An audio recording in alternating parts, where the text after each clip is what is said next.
Hi guys, this is Chris Watterson. I just wanted to take you on a quick walkthrough of the course I created. So this is actually online using Wix, and I built this in Wix. But the idea of this course is to help instructional designers incorporate visuals with a little bit more confidence and learn some of the basics behind graphic design, color theory, accessibility, and even some resources on finding visuals and how to even create your own visuals. So this course should take the instructional designer through all of those things. So let's get started on the walkthrough here. So like I said, the audience is instructional designers. There are 8 lessons, and I've kind of given some little brief explanations of each lesson. And this is the first page here. And then at the bottom of every page in the footer, I have my Creative Commons license down here. I have a page introducing myself as the instructor, kind of explaining my history, why I'm qualified to teach this course, and ways to contact. And of course, all of this contact is also available in the footer as well as in the header here. Like I said, there are 8 lessons. The lessons page kind of goes through a quick overview of what's expected. Like each lesson is meant to be completed within 1 week and the entire course within 8 weeks. There is also a pre-assessment and a post-assessment, and this is just a little Microsoft form here. And the pre-assessment is just to kind of get an idea of where they're at right now. Have they ever been exposed to any of this content before? Would they even know whether hex is a primary color or not? The answer is no. But anyways, there's some, just some basic questions about fundamentals of design to see kind of where they're at on that. Okay, so moving on, lesson 1. Here we're starting with the basics. Why are visuals important? And to tell that story, and again, start with the pre-assessment. To tell that story, I have some videos to explain why visuals are important in communication. I also have some reading to do, and then of course, more videos. A conclusion to kind of give my thoughts on that and kind of bring it to a close. And then the activity to participate in is this discussion where it says participate in the discussion below, post your own thoughts about why visuals are important, and reply to at least 2 other posts from your classmates. So I've just used a comment field here to kind of have that as a forum.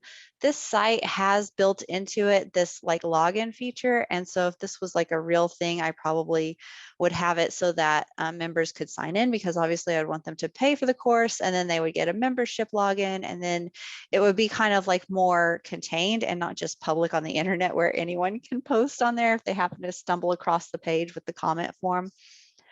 So the objectives here I have in the header or in this intro paragraph. You will develop your own thoughts about why visuals are needed based on the content you review below.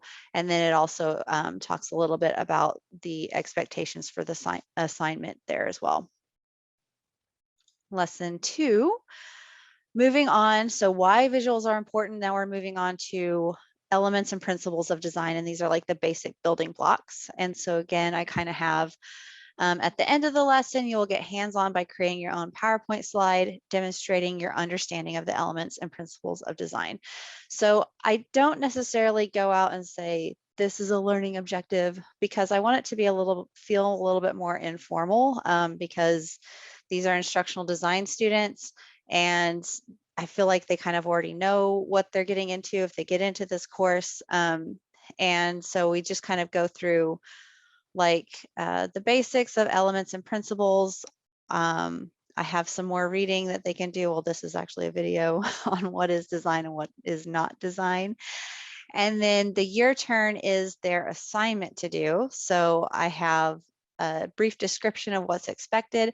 There's a checklist to say, these are all the things I'm expecting to be included. And then they will email the finished presentation to me, the instructor. Moving on, lesson 3. Again, intro paragraph with the brief explanation or objectives. This is a presentation I actually made for my coworkers because I was working on an instructional design team and they were not designers. And so I was like, hey, let's talk about color theory.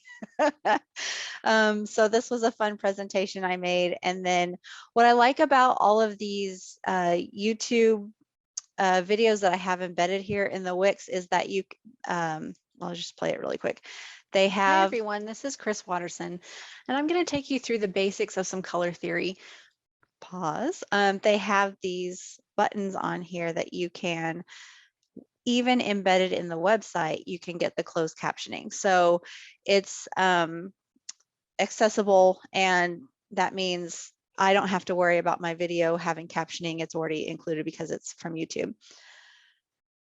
Okay, so I have an optional video, I have a reading section, and now the Your Turn section. The first assignment is to connect what you learned in the lesson by finding one example of a website that uses color well and one example of a website that does not use color well. So that's due by the end of the week. And then I also have included some resources for color and then a Your Turn project. So this is considered a test. Which is as still a project. It's going to be a PowerPoint or Google Slides content of their choosing. And then these are the requirements. Has to be a title slide with 4 slides, have a resources and conclusion slide. And then this is what will be graded on: good contrast, readability, unified colors, visuals, the colors fit the mood and tone of the messaging, and awareness of possible accessibility concerns. So since we have not talked about accessibility yet in the course, just kind of more awareness of their color choices and readability, which goes back to this one, good contrast and readability. So these kind of go together, but I'm not necessarily grading on if it's actually accessible at this point, because we will have an accessible lesson coming up, which I believe is number 4. Here we are. So speaking of accessibility, intro paragraph talking about the activities due by the end of the week. You will be able to identify basic accessibility needs and be able to locate resources to help ensure your presentation is accessible. So that's kind of the objective for this lesson. I've got some more videos to watch about accessibility. I have some reading to do, which also includes guidelines and a checklist for Microsoft PowerPoint. The summary, and then we have the Your Turn. So since this is lesson 4, we're halfway through, we've kind of covered the things that were in that pre-assessment. So now I have a post-assessment that they can take here that kind of is the exact same thing on the pre-assessment. Now we're just checking to say, did you learn these things, and kind of where we're at, and kind of gauge that a little bit.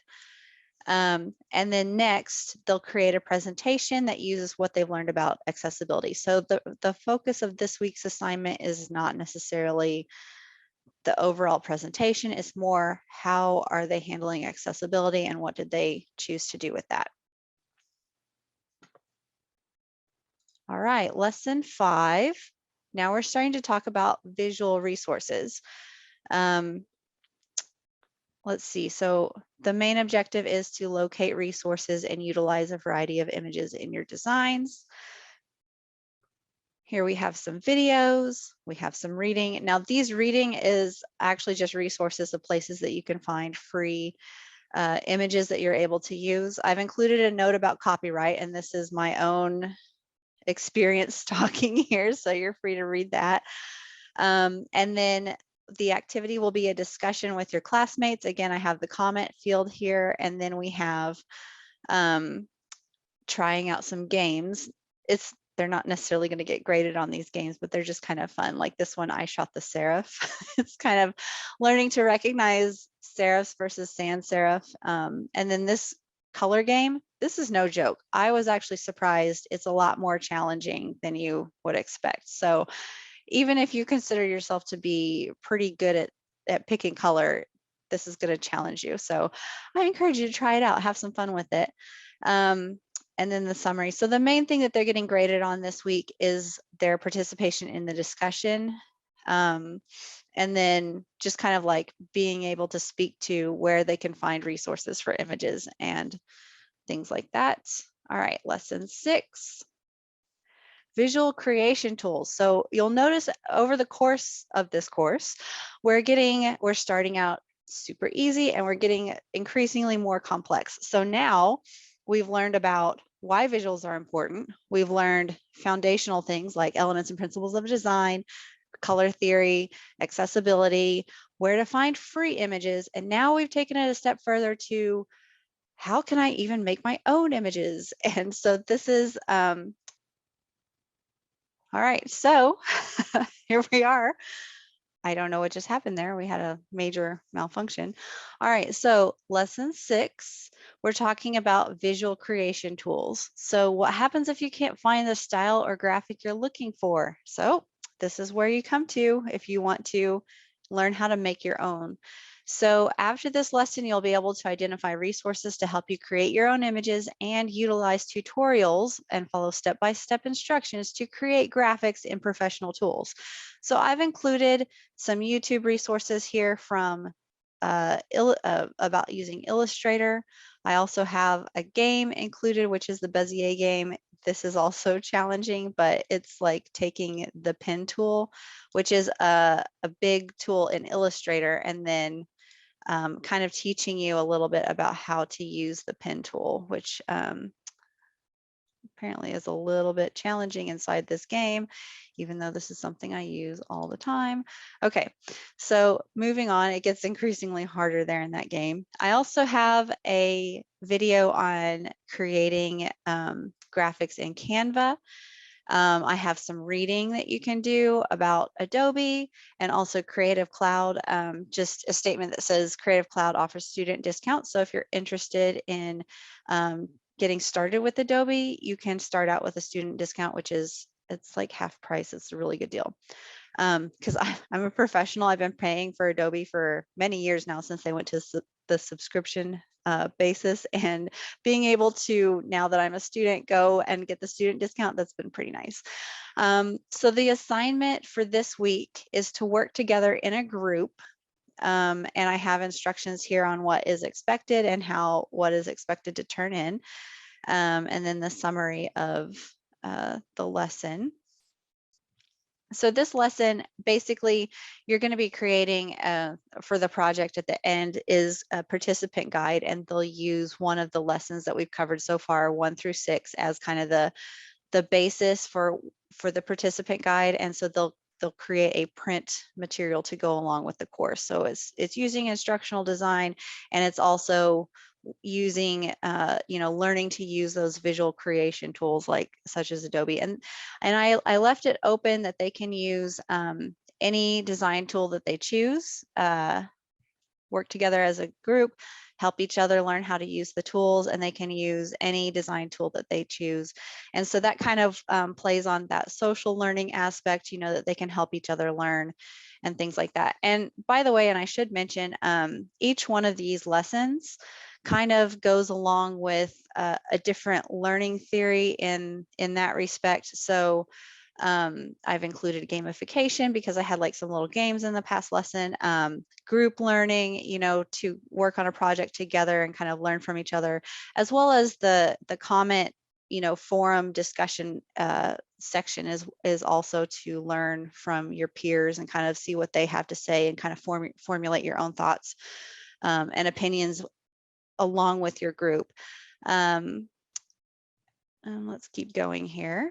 So lesson 7, we're putting it all together for a slide presentation.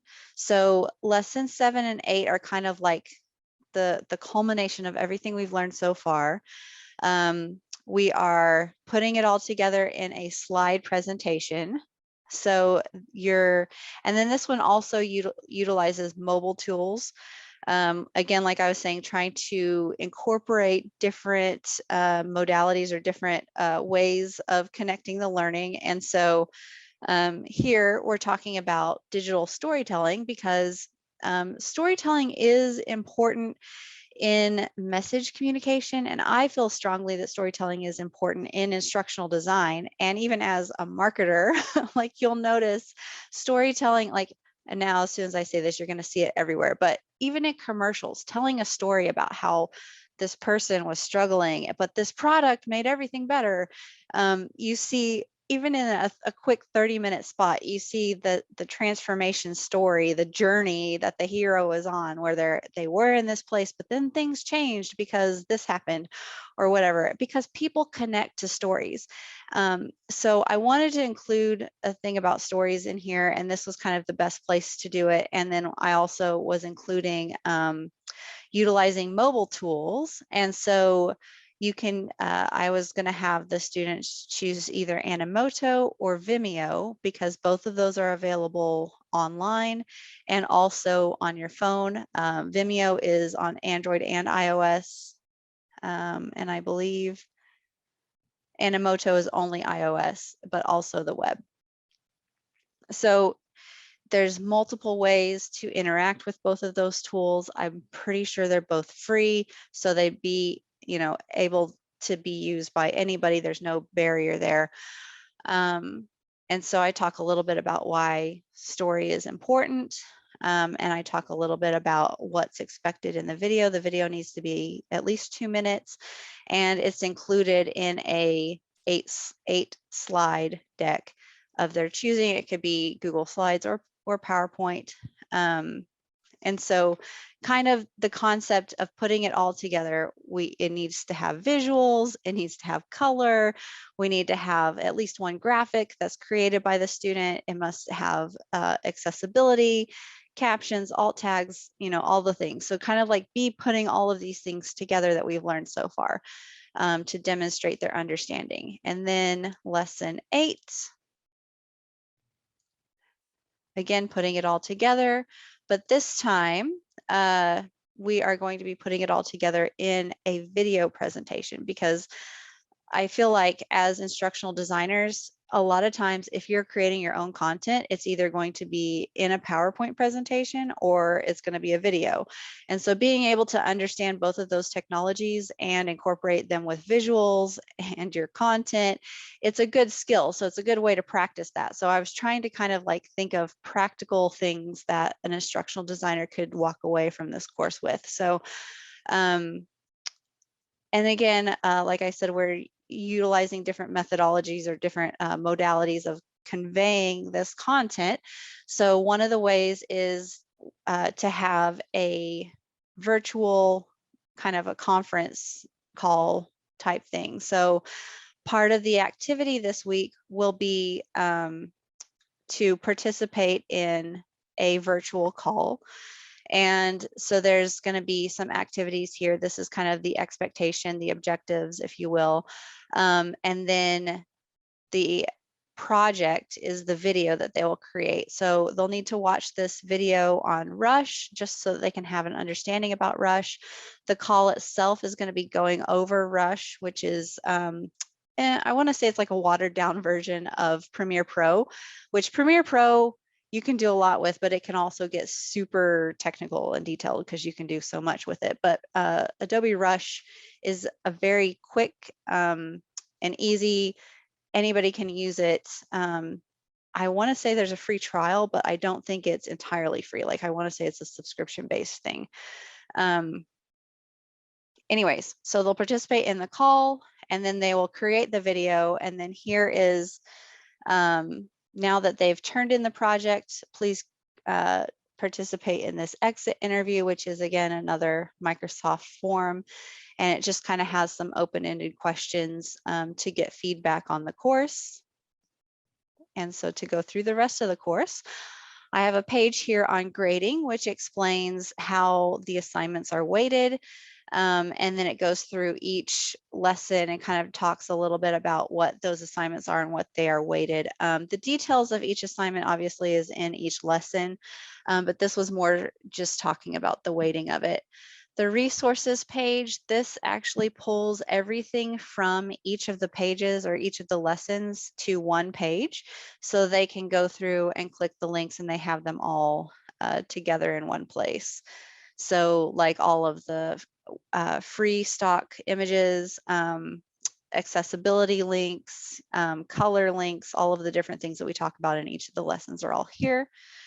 I also have a support page, which talks about expectations as far as like what technology you need to have, how you can get assistance, if you have questions, technical support, all of those things, how to submit assignments, and just kind of general help here. The contact page is just your standard contact form. But like I said earlier, all of the contact information is at the top and bottom of all pages. And then of course the instructor page. Oops, let me get back over here without clicking on that. 1 second. So I use the QM Quality Matters rubric to check for quality and ensure that I had all of these things on my site. And then I guess that is pretty much the walkthrough. This was something I created for a different class. And so that's why each one of the lessons had to have kind of a different spin on it. Because I guess in my mind, I would have preferred all of them be kind of similar and not necessarily one's a conference call and one's use a mobile tool and all of these different things. But I think overall it was good practice to be looking for opportunities to include different ways to convey the information, because number one, you want to keep it interesting and engaging for your students, but also not the same cut and dry thing where they're just going to like eventually check out because they're like, I know what to expect now. But I think this was overall a lot of fun, and hopefully you can take a look through it and maybe learn something about visuals plus instructional design. So anyways, thank you for joining me. I hope you have a great rest of your day.